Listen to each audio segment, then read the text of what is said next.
What's going on there, YouTube? And welcome back to another comic book video. This is the channel where we cover different kinds of comic book stories from Marvel, DC, and even IDW as well. This time we are going to continue our coverage over the Batman Hush storyline. In our last video, we saw Batman was out in Gotham as usual to stop one of his villains, Killer Croc.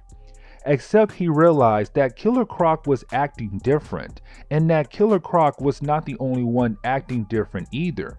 So was Catwoman and Poison Ivy as well. Except after Batman dealt with Killer Croc and tried to chase down Catwoman, someone cut his string to his grappling hook and made him fall to the ground, and he received a serious brain injury. Except he was saved by his childhood friend Thomas Elliot doing a surgery on him. At the end of our video, after recovering from the brain surgery, Batman went to Metropolis to hunt down Poison Ivy. Except when he found her, he finds out that she has Superman under her command. And this is where today's video picks up on: Superman versus Batman. I do hope you enjoy today's video. Now today's video starts off where our last video left off at, where we found out that Poison Ivy has somehow been able to get Superman under her control, meaning that right now Batman and Catwoman have to fight against Superman now. And so you have Batman grab Catwoman and go somewhere else underground to give them a moment for Batman to plan something to stop Superman. And this is where we see them go into some underground tunnels that run under Metropolis, where we see Batman pull out a kryptonite ring. And so we know Batman has some kind of plan up his sleeve. Now we see Batman send Catwoman away to go grab someone that can help them get Batman back to normal. After Catwoman leaves to go and complete her part to stop Superman, you have Superman appear, and this leads to a big battle between the two characters. Now of course, we do get a few pages of Batman beating down on Superman, using a bunch of different gadgets to help him get the edge on Superman. But all of this is being done by Batman to lead Superman to the surface of Metropolis, because remember, Batman sent Catwoman away to grab someone that can make Superman snap out of his trance that Poison Ivy put him in. And so we come to find out that Catwoman had kidnapped Lois Lane, Superman's true love. Batman knows that Superman would drop anything in the world to save the one woman he loves. The world could be falling apart, and Superman will rush to save Lois Lane every single time. And so of course, when Catwoman throws Lois Lane off the building, it instantly snaps Superman back into his senses. He saves Lois Lane, and that leads to him and Batman talking about how reckless that was. But thanks Batman for helping him get back to normal. This leads us over to Batman and Superman finding out Poison Ivy's new hideout, since the last one got wrecked by Superman, just by using their secret weapon to find out where she was hiding. That secret weapon is Crypto, the Superdog. And so he was able to find her, and then you have Catwoman just come out of nowhere and knock out Poison Ivy. This leads to Superman and Batman just talking to each other again and having a bro moment here. Except once again, you have someone watching Batman and Superman and gets upset when Superman and Batman call each other friends, making it seem like Batman must have done something to someone he used to call a friend. Now the story jumps forward a couple days later, where we pick up with Bruce Wayne meeting up with Thomas Elliot at the opera. Remember, in our last video, these two made plans to hang out with one another. And this was their plan. When Bruce arrived, he sees Leslie Thompson and Catwoman there. Now Leslie Thompson is a character we talked about before. She is a character who helped Bruce Wayne through the trauma of losing his parents when he was young. And she knows that he is Batman, but she also tried to show Batman that it is wrong to recruit kids into his crusade against crime. She tried this by faking the death of Stephanie Brown, who was Robin after Tim Drake.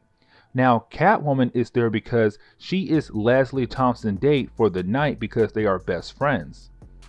And this leads to them watching the opera, and they think this is going to be a normal show to watch. Except the lead actor starts to act differently, and that is when we come to find out that Harley Quinn disguised herself as the lead actor, just so she can steal from everybody who attended the opera. And you of course have Harley Quinn confront Bruce, Leslie, and Selena in Thomas Elliot's private box, where she tries to make them give everything they have. But Harley Quinn sees Thomas Elliot's necklace and she wants it. But this launches another flashback from the childhood of Bruce Wayne and Thomas Elliot, where the two of them got into a fight over the necklace of Thomas Elliot, where we find out that the necklace was given to Thomas by his mother, and so it is something special to him. At this point, it is even more special because Thomas Elliot's mom is dead at this point. And so when Harley Quinn takes it from Thomas Elliot, he of course goes after her to get it back. Now, in the middle of all of that mess, Bruce Wayne dipped out so he can change into his Batman outfit and take on Harley Quinn.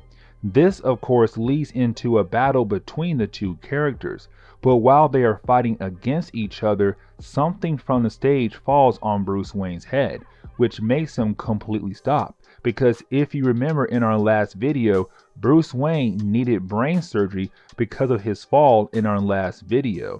And so with him being hit in the head with the prop set, it makes him stop in place. Luckily for Batman, Catwoman was there as well, and Selina Kyle changed into her Catwoman outfit to help out. And so you have Catwoman take Batman's place in the battle with Harley Quinn. Except the way it's being told to us, Harley Quinn is too fast for Catwoman. And so this ends up with Harley Quinn shooting Catwoman in the shoulder, and now Batman has to stop chasing after Harley Quinn to check up on Catwoman. And he just hands her over to Leslie Thompson because she is a doctor and can take care of Catwoman while Batman goes after Harley Quinn. Now remember that Harley Quinn took Thomas Elliot's necklace, and so right now he is chasing after her to get it back, which of course Harley Quinn makes it hard for him to catch her, and Batman is trying to catch up to them before something bad really happens. And of course, when he gets outside, that is when Batman hears a gunshot, which makes Batman panic. To make things worse, when Batman gets around the corner to see what had happened, that is when you have Batman see the Joker holding a gun and Thomas Elliot on the ground dead, making it seem like that the Joker just killed Thomas Elliot.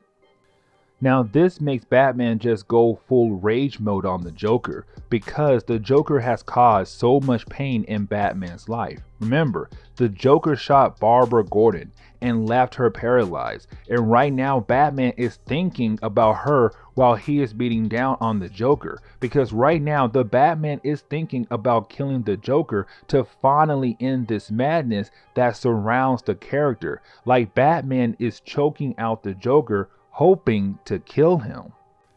Except that is when you have Harley Quinn step in and try to stop Batman from killing the Joker, since at this point she was still kind of the sidekick to the Joker. She has not stepped away from the Joker just yet, but Batman beats her down to remove her so he can continue to beat down on the Joker. And while he is choking out the Joker, Batman starts to have more flashbacks of Barbara Gordon.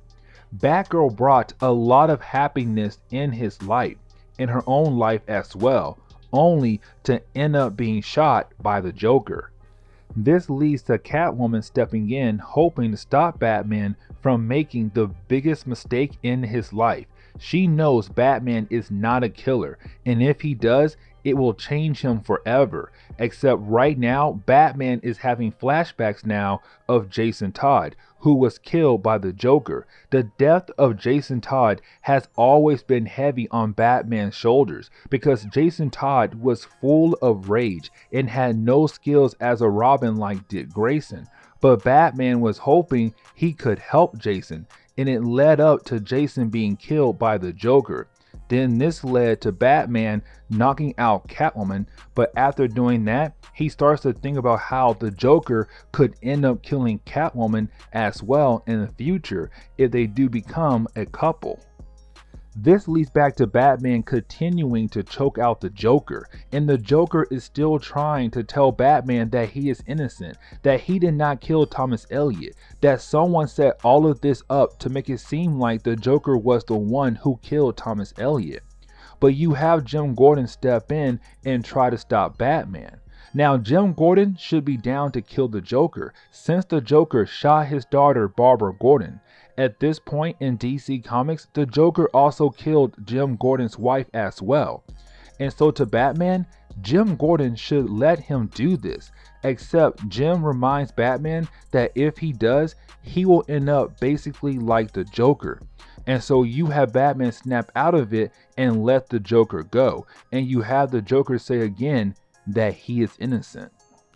Now we once again see that someone is watching Batman. This person watches Batman do all of this to the Joker, leaving us to believe that this person is the one who really killed Thomas Elliot and made the Joker look bad. After all of that had happened, we pick up with Bruce Wayne, Dick Grayson, Barbara Gordon, Tim Drake, Alfred, and Selina Kyle at the funeral for Thomas Elliot, where really this is just Bruce Wayne giving a speech about his best friend, showing how hard it is for him to go through another loss in his life, that he had to bury so many people in his life while being Batman. Kind of sucks for him really. And so you have the funeral go as planned and people leave as usual. Then after the funeral, we pick up with Batman in the Batcave trying to figure out who killed Thomas Elliot. This is the point where Batman knows the Joker is innocent. And when Nightwing comes to check up on Batman, you have Batman tell Nightwing that the Joker is actually innocent. That there must be someone out there with a new trick trying to get at Batman, or someone new is trying their hand at Batman, hoping to actually win against him. Now you have Oracle step in on their conversation through their communicators to tell the both of them that the Riddler is out on the loose again. Now of course you have Nightwing and Batman go out there to stop the Riddler, which at first this may seem like something minor because it is the Riddler, and the way the story is showing the Riddler off, this just seems like a usual night for Batman and Nightwing. Except when Batman and Nightwing stop the Riddler, you have Batman start to think how all of his other villains got involved in this huge thing that has been going on for a few weeks now in Gotham. That is when you have Batman use his special lens to see traces of ashes from the Lazarus pit. And this tells Batman right off the bat that Ra's al Ghul is somehow involved in this. Now to close off this video, we get a couple pages where two things are happening at the same time. We see Joker in Arkham Asylum and being confronted by our mysterious character, while we see Batman meeting up with Catwoman. And this is where we see for Batman, he is letting Catwoman into his private life, trying to start a relationship with her. And we see him tell her that he is Bruce Wayne, which is huge. And she accepts him for who he is. Then we also see that our mysterious person tells the Joker who he really is, that this is Harvey Dent, aka Two-Face. Apparently someone was able to fix Two-Face's face, and so now he looks normal again. And this is where we are going to end today's video. And so guys, please leave me a like down below and also subscribe for more comic book stories like this in the near future. Also, any suggestions on books I should read, well please let me know in the comments below, because you never know, your suggestion could be a future video down the road. But next Friday guys, we are going to wrap up Batman Hush with our last video. And so guys, I do hope you enjoy today's video. See y'all next time.